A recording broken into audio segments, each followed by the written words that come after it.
Buenos días. El tema que nos corresponde. Nuestro primer tema a abordar es el catabolismo, lo que significa que es la fase destructiva del metabolismo, donde moléculas complejas como las proteínas y los lípidos se descomponen en moléculas más simples para liberar una gran energía y componentes básicos.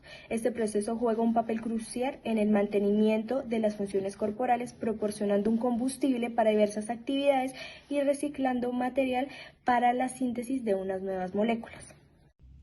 Importancia del catabolismo. En la importancia del catabolismo tenemos tres: supervivencia, crecimiento y desarrollo, adaptación a cambio. En la supervivencia, el catabolismo es esencial para la supervivencia, ya que proporciona la energía necesaria para que el cuerpo funcione correctamente. En crecimiento y desarrollo, el catabolismo también es necesario para el crecimiento y desarrollo.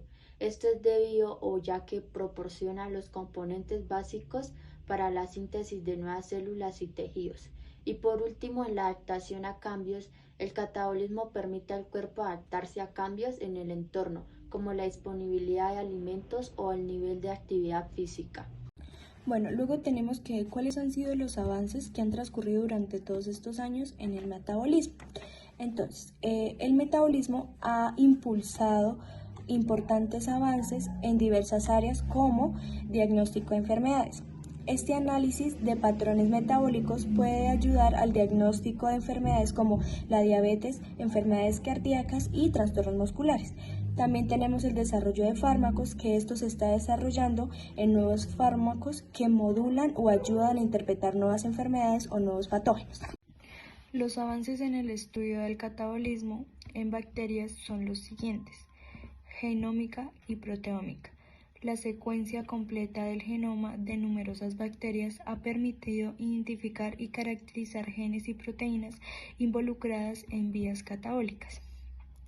Metabolómica. La metabolómica permite analizar los metabolitos presentes en las células bacterianas, proporcionando información sobre el flujo de carbono y la actividad de las vías catabólicas. El tercero es espectrometría de masas.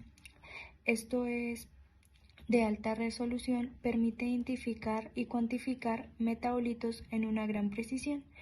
Y por último, microscopía. La microscopía avanzada, como la fluorescencia y la electrónica, permite visualizar la localización y actividad de las enzimas catabólicas en las células bacterianas. Bueno, ahora tenemos las funciones del catabolismo de los lípidos, que en este caso son tres. La primera es fuente de energía primaria, que es que los lípidos, principalmente los triglicéridos, son la principal reserva energética del cuerpo. La segunda es adaptación metabólica, que es que los catabolismos de lípidos permite al cuerpo adaptarse a cambios en la disponibilidad de alimentos y a diferentes tipos de actividad física. Luego, por último, tenemos aislamiento térmico, que es que los lípidos almacenados en el tejido adiposo subcutáneo actúan como aislante térmico, ayudando a mantener la temperatura corporal del cuerpo. El catabolismo de lípidos en bacterias es un proceso crucial que les permite obtener energía y componentes esenciales para su crecimiento y supervivencia. Este proceso complejo involucra una serie de reacciones químicas catalizada por enzimas específicas. Además, los lípidos son esenciales para la estructura de la membrana celular bacteriana y sirve como almacén de energía a largo plazo. Bueno, ahora tenemos los tipos de lípidos, que son dos, que son lípidos saponificables, que se dividen en simples y en complejos. Los simples son acilglicéridos y séridos, y los complejos son fosfolípidos y glucolípidos. Luego tenemos los lípidos insaponificables, que acá son tres, que son terpenos, los esteroides y las prostaglandinas. Continuamos con el catabolismo de proteínas en bacterias. En esto podemos decir que las proteínas se degradan a través de la acción concertada de una variedad de enzimas de proteasas microbianas. Las proteasas extracelulares cortan las proteínas internamente en secuencia de aminoácidos específicas, descomponiéndolas en péptidos más pequeñas que luego pueden ser absorbidas por las células. Algunos patógenos clínicamente importantes pueden identificarse por su capacidad para producir un tipo específico de proteasa extracelular. En estas tenemos como ejemplo la gelatinasa por miembros de los géneros Proteus y Serratia. Pueden utilizarse para distinguirlos de otras bacterias entéricas gram negativas. Después de la inoculación y el crecimiento de microbios en caldos de gelatina, la degradación de la proteína de gelatinasa evita la solidificación de la gelatina cuando se refrigera. Otros patógenos pueden distinguirse por su capacidad para degradar la caseína, la principal proteína que se encuentra en la leche, cuando se cultiva en agar leche desnatada. La producción de la proteasa extracelular caseinasa provoca la degradación de la caseína, la cual aparece como una zona de aclaramiento alrededor del crecimiento microbiano. La producción de caseínas por el patógeno oportunista Pseudomonas aeruginosa pueden ser utilizadas para distinguirla de otras bacterias gram negativas relacionadas después de la degradación de la proteasa extracelular y la captación que pueden descomponer adicionalmente en aminoácidos individuales mediante proteasas intracelulares adicionales, y cada aminoácido se puede examinar enzimáticamente para eliminar el grupo amino. Las moléculas restantes, el grupo amino, las moléculas pueden ingresar entonces a la reacción de transición al ciclo de Krebs. Forma en que la microbiota intestinal metaboliza nuestros alimentos. En este tema podemos decir que la microbiota intestinal fermenta las proteínas ingeridas para producir pequeñas moléculas a la cual llamamos metabolitos, como los aminoácidos de cadena ramificada, que puede afectar a nuestro metabolismo. Los aminoácidos de cadena ramificada han sido vinculados a diversas enfermedades metabólicas, como por ejemplo son la diabetes tipo 2 y la obesidad, que constituyen problemas graves de salud pública. Regresando a nuestra pregunta, que es, ¿metaboliza la microbiota intestinal las proteínas? En esto podemos decir que cuando ingerimos alimentos, las enzimas presentes en la boca y en el estómago y por último en el intestino delgado degradan las proteínas en que componentes más pequeños, denominados aminoácidos. Algunas bacterias intestinales utilizan como fuente de energía los aminoácidos que no absorbemos. Posteriormente, en el intestino grueso, algunas bacterias fermentan los aminoácidos que producen ciertos compuestos, como ya lo dijo anteriormente, llamados metabolitos. Estos metabolitos afectan nuestro metabolismo del sistema inmunitario y sistema nervioso. Catabolismo de proteínas. Las proteínas son esenciales para la variedad de funciones corporales, pero también pueden ser descompuestas para obtener energía o sus componentes básicos, que son los aminoácidos, cuando el cuerpo lo necesita o lo requiera. El catabolismo de proteínas, también conocido como proteólisis, se produce en las siguientes etapas, en las cuales son 4. La primera es desglose de proteínas. Las proteasas, principalmente endopeptidasas y exopeptidasas, rompen las proteínas en péptidos y aminoácidos individuales. En la transaminación, que es la segunda etapa, los aminoácidos se desaminan liberando amoníaco y transfiriendo grupo amino a otros aminoácidos o cetoácidos. En el 3, que es el ciclo de la urea, el aminoácido se convierte en urea en el hígado, un producto de desecho que se excreta en la orina. En la utilización de aminoácidos, los aminoácidos restantes pueden utilizarse para síntesis de nuevas proteínas. Los aminoácidos se combinan según el código genético para formar nuevas proteínas estructurales o funcionales. Producción de energía. En situaciones de escasez de energía, los aminoácidos pueden convertirse en acetil, CoA y entrar en el ciclo de Krebs para generar ATP. En el síntesis de otros compuestos, algunos aminoácidos se pueden convertir en glucosa, cuerpos cetónicos o lípidos. En las funciones del catabolismo de proteínas tenemos como funciones 4. Renovación celular, producción de energía, mantenimiento de la homeostasis proteica. En la renovación celular se dice que el catabolismo de proteínas, también conocidos como proteólisis, es esencial para la renovación celular. En la producción de energía, En las situaciones de escasez de energía, los aminoácidos pueden ser convertidos en glucosa o también en cuerpos cetónicos a través de la glucogénesis o la citogénesis respectivamente. En el mantenimiento de la homeostasis proteica, el catabolismo de proteínas está regulado por mecanismos complejos para mantener un equilibrio en la síntesis y en la degradación proteica. En la función del catabolismo de proteínas también la tenemos en bacterias. Esta cumple varias funciones importantes. Una de ellas es la obtención de nutrientes. En esta, las bacterias pueden descomponer proteínas en aminoácidos para obtener carbono, nitrógeno y energía para su crecimiento y metabolismo. Otra función que tenemos es el reciclaje de nutrientes. El catabolismo de proteínas permite a las bacterias reciclar aminoácidos y otros componentes de proteínas para sintetizar nuevas proteínas u otros compuestos necesarios para su supervivencia. Otra función importante del catabolismo de las proteínas en bacterias es la adaptación a condiciones ambientales.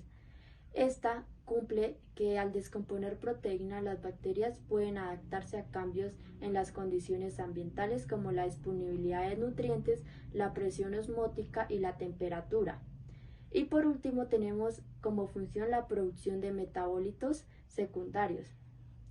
En esta, algunas bacterias pueden utilizar el catabolismo de proteínas para producir metabolitos secundarios como funciones específicas, como antibióticos o pigmentos.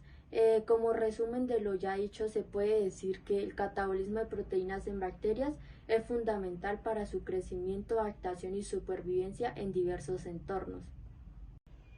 Continuamos con las estructuras de las proteínas. Existen 4 tipos de estructuras de las proteínas, que son las primarias, las secundarias, las terciarias y las cuaternarias. En la estructura primaria es una línea de secuencias de aminoácidos en la cadena polipeptídica.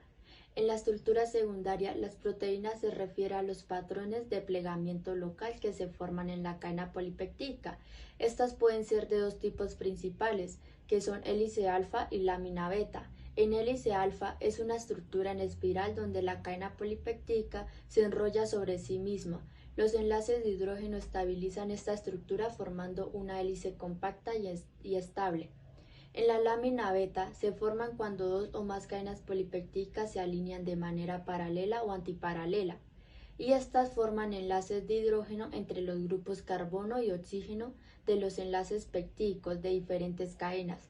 Estas estructuras secundarias, su función es proporcionar estabilidad a la proteína y son fundamentales para su función tridimensional y su capacidad para interactuar con otras moléculas en el entorno celular. La estructura terciaria de las proteínas.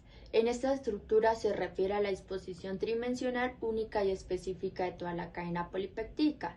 Esta estructura se forma a través de interacciones entre los diferentes grupos laterales de aminoácidos, como enlaces de hidrógeno, enlaces iónicos, interacciones hidrofóbicas y por último puentes de disulfuro. Esta estructura es crucial para la función biológica de la proteína, ya que determina su forma tridimensional final y su capacidad para interactuar con otras moléculas en su entorno. También se dice que esta estructura permite a la proteína realizar su función específica de manera eficiente y precisa. Tenemos 2 tipos en esta estructura terciaria, que es globular y fibrilar. En la estructura globular, proteínas globulares como enzimas suelen tener una forma compacta y esférica. Como ejemplo, esta tenemos que incluye la hemoglobina y la mioglobina. En la fibrilar tenemos algunas proteínas que forman estructuras alargadas y fibrosas, como ejemplo las fibras de colágeno y la queratina. En la estructura cuaternaria de las proteínas, en esta las interacciones se dan entre subunidades. Las subunidades individuales pueden unirse mediante diferentes tipos de interacciones, como ya lo había nombrado anteriormente en la estructura terciaria. Estos tipos pueden ser enlaces de hidrógeno, interacciones hidrofóbicas, enlaces iónicos y puentes de disulfuro.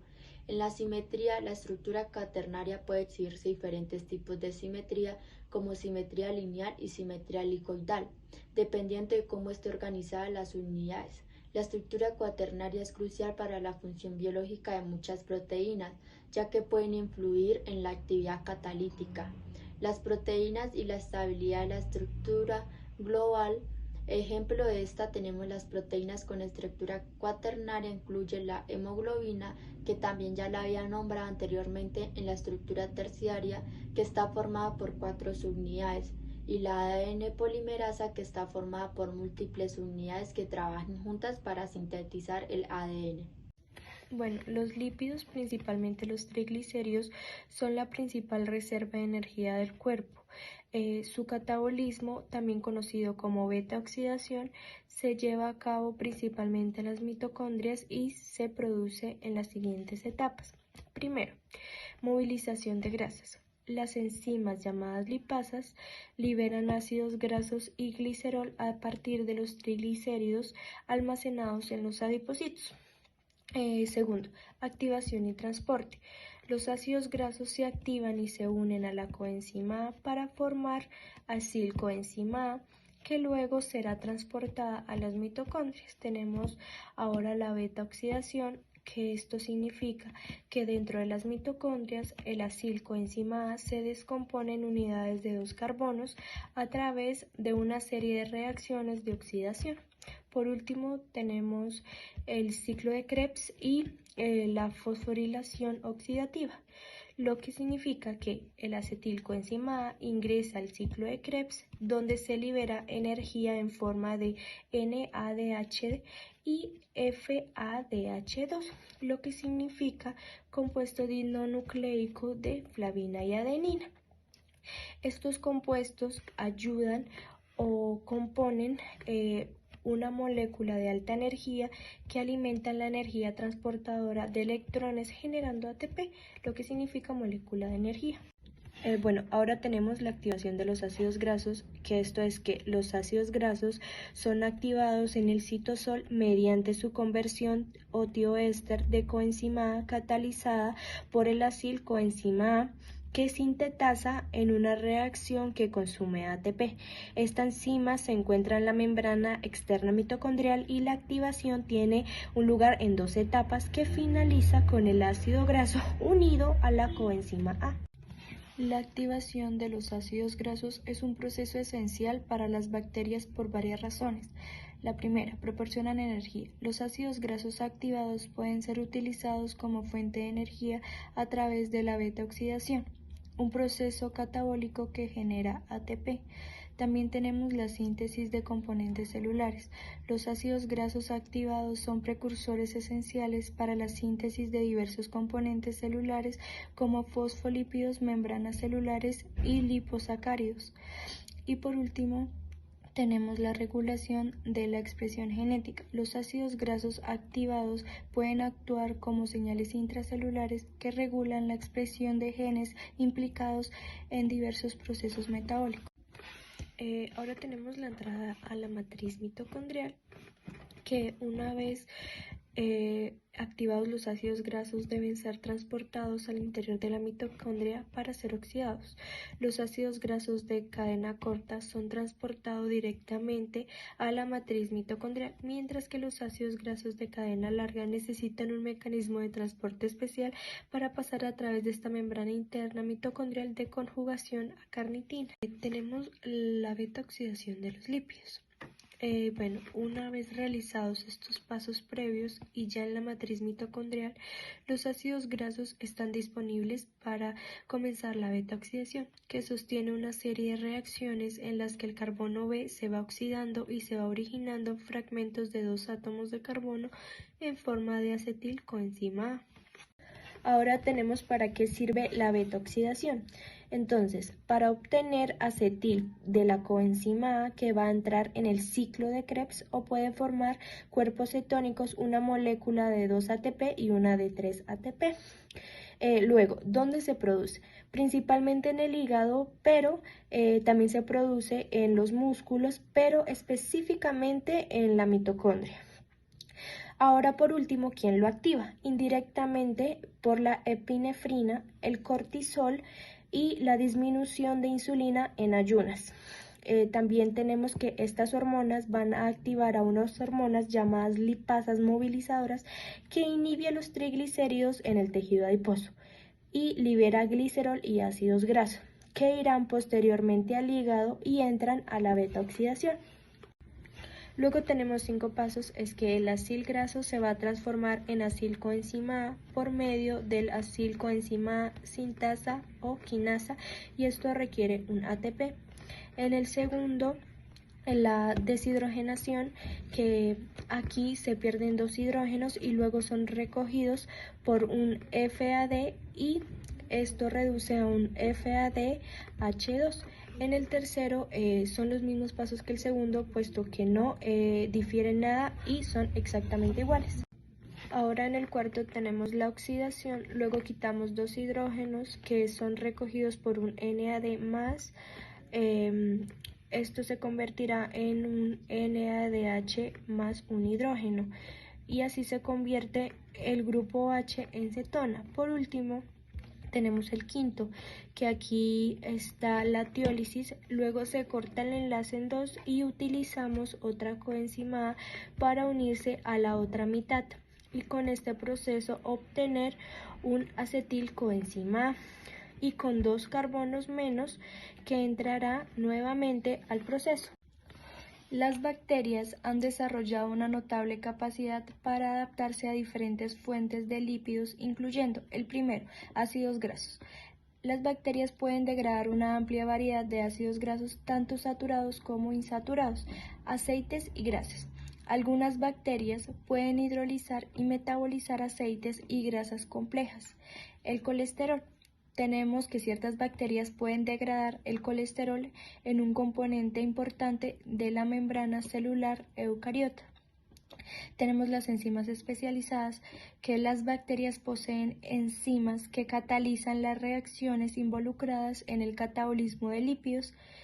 Y por último, adaptación a condiciones ambientales. Algunas bacterias pueden ajustar su metabolismo de lípidos en respuesta a cambios en el entorno como la disponibilidad de nutrientes.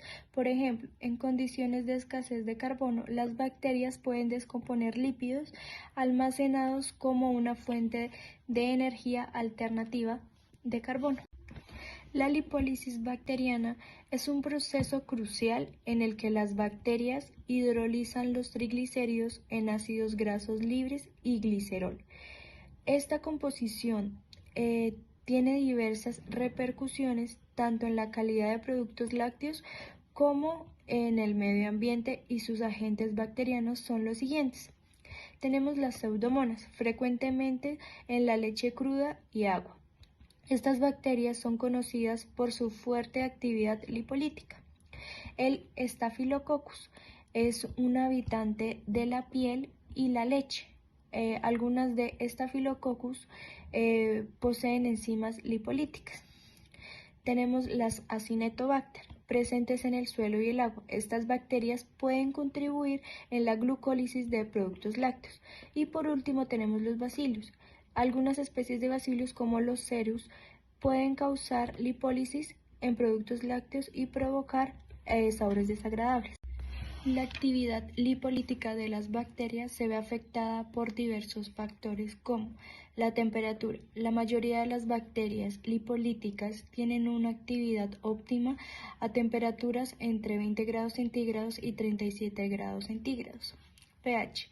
La actividad lipolítica puede ser mayor en un pH neutro o ligeramente alcalino de 6 a 8. La disponibilidad de sustratos, presencia de triglicéridos y otros lípidos estimulan las lipasas por las bacterias. Y por último, presencia de oxígeno. Algunas bacterias lipolíticas son aerobias y requieren oxígeno para su actividad, mientras que otras anaerobias o facultativas pueden funcionar en ausencia de oxígeno, metabolizando las grasas que la bacteria ha internalizado. Catabolismo en aminoácidos. Los aminoácidos solo se van a catabolizar en 3 circunstancias. A. Por excedentes de aminoácidos, por ejemplo en dietas ricas en proteínas. B. En condiciones de ayuno o diabetes en las que no hay glucósidos y lípidos disponibles. C. En la degradación normal de las proteínas para el recambio y renovación del tejido. Eliminación del grupo amino puede realizarse en 2 vías: transaminación y desaminación oxidativa. En transaminación se produce una transferencia del grupo amino NH2 desde el aminoácido hasta una molécula receptora denominada cetoglutarato, que se transformará en glutamato. Esta molécula se convierte en una reserva de grupo amino para formar nuevos aminoácidos. En desaminación oxidativa consiste en una eliminación del grupo amino en forma de amoníaco NH3 o un ion amoníaco NH4. Tiene lugar en el hígado y en los riñones. Es catalizada por la enzima glutamato deshidrogenasa. Oxidación de la cadena carbonada. El acetoácido generado tras la eliminación del grupo amino sufre transformaciones para ser incorporado a otras rutas. Según las rutas que sean derivadas los diferentes aminoácidos, distinguimos dos grupos de aminoácidos. Estos son aminoácidos glucogénicos y aminoácidos cetogénicos. En los aminoácidos glucogénicos originan piruvato o intermediarios del ciclo de Krebs que darán glucosa por glucogénesis. En aminoácidos cetogénicos que originan de acetil-CoA se incorporan al ciclo de Krebs. El recambio proteico bacteriano es un proceso fundamental para la supervivencia y crecimiento de las bacterias. Consiste en la degradación y síntesis continua de proteínas, lo que permite a las células bacterianas adaptarse a cambios ambientales, mantener su integridad celular, regular la expresión genética. También tenemos el marcado de proteínas para su degradación y por último la degradación proteica. Proteasas y peptidasas. Las proteasas degradan las proteínas a aminoácidos. Hidrolizan los enlaces peptídicos liberando péptidos. Las peptidasas degradan los péptidos liberando aminoácidos libres. Las endopeptidasas degradan los enlaces internos formando péptidos más cortos. El catabolismo de lípidos y proteínas está estrechamente interconectado y desempeña un papel crucial en su supervivencia y crecimiento. Estas dos vías metabólicas se encuentran en constante interacción, adaptándose a condiciones ambientales y a las necesidades energéticas de la célula bacteriana. Tenemos 4, que la primera es intercambio de sustratos. Los lípidos y las proteínas pueden servir como sustratos alternativos para el catabolismo bacteriano. La disponibilidad de nutrientes. Si los azúcares son abundantes, las bacterias generalmente los prefieren como fuente de energía, ya que su catabolismo es más rápido y eficiente. Demanda energética. El catabolismo de los lípidos produce más ATP por moléculas de proteínas, lo que convierte en una fuente de energía más eficiente cuando la demanda energética es alta. Y por último, presencia de enzimas. Las bacterias poseen enzimas específicas para el catabolismo de lípidos y proteínas. La presencia o ausencia de estas enzimas influye en la capacidad de la bacteria para utilizar cada tipo de sustrato. Bueno, en las características del catabolismo de lípidos y proteínas tenemos 4. La primera es liberación de energía, que esto es que el catabolismo de lípidos y proteínas proporciona la mayor parte de energía que el cuerpo necesita.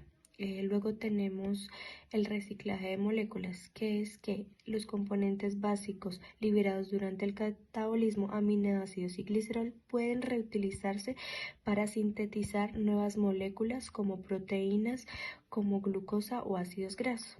La regulación de hormonas es que el catabolismo de lípidos y proteínas está estrictamente regulado por hormonas para garantizar que se satisfagan las demandas energéticas del cuerpo de manera eficiente y adecuada.